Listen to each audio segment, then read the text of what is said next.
Hello there, welcome to Bizworld. Malaysia's equity crowdfunding, ECF, and peer-to-peer financing platforms collectively raised 432 million ringgit as of June 2019, benefiting over 1,200 micro and small and medium enterprises, SMEs. Security Commission Chairman Datuk Syed Zaid Albar said the financing campaign under these platforms affected more than 12,000 investors, of whom 90% were local and retail investors.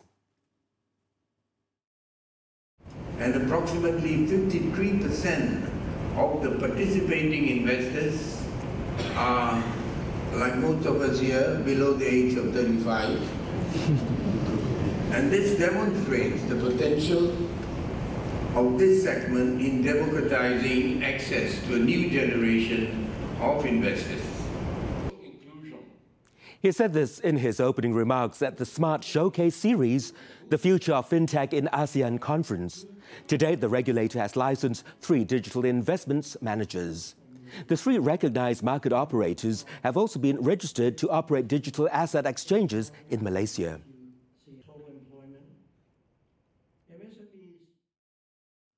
Meanwhile, CIMB ASEAN Research Institute, CHARI, said FinTech can mitigate the main 3 problems faced by the MSMEs and the poorest unbanked households.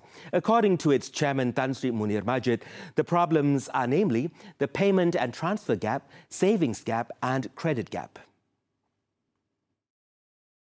If you talk about the underserved, for example, the MSMEs, for another example.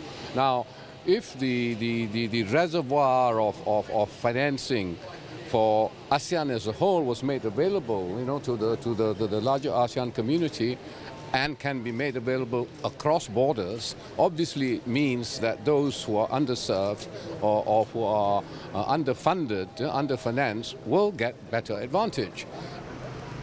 He said the reality in ASEAN is that the region was still at a nascent stage of development in the digital economy, with a few countries beginning to set up a regulatory sandbox to pilot test fintech ideas.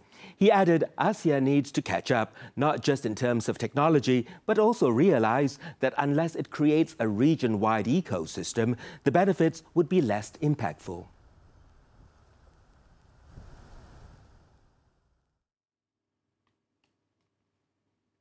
The Ministry of International Trade and Industry, MITI, is confident that Malaysia's aerospace industry will grow between 10 and 15% year-on-year. According to its Minister Datuk Darryl Liking, the confidence displayed is supported by the increasing trend in manufacturing activities, mainly in the aerostructure and engine components, as well as the maintenance, repair and overhaul, MRO, which includes aero engines and components.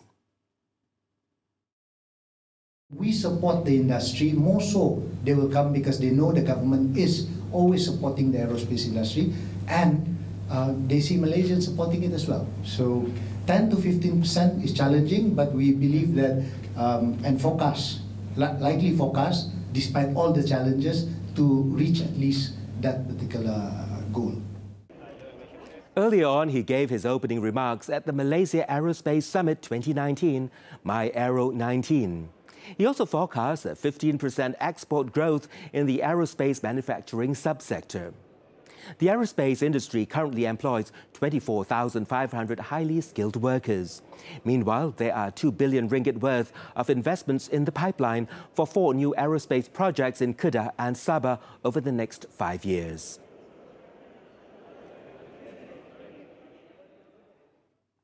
Meanwhile, commenting on the 3rd national car, Datuk Darryl stressed that the government will not bail out its anchor company, Dream Edge Sendirian Berhad, if it fails.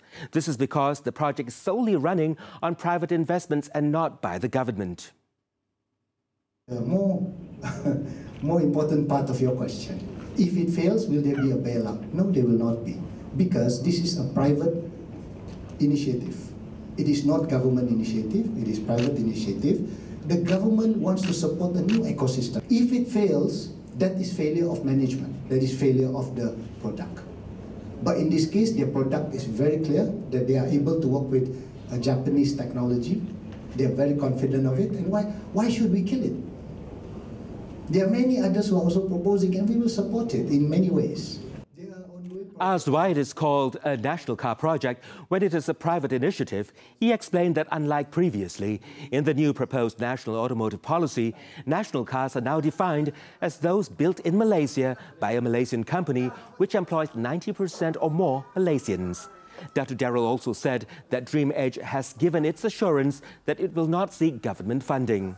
When checked, Dream Edge has thus far not sought any incentives from the government. And that wraps up Bizworld this time around. I'm Brandon Wong. Thank you for investing your time with us.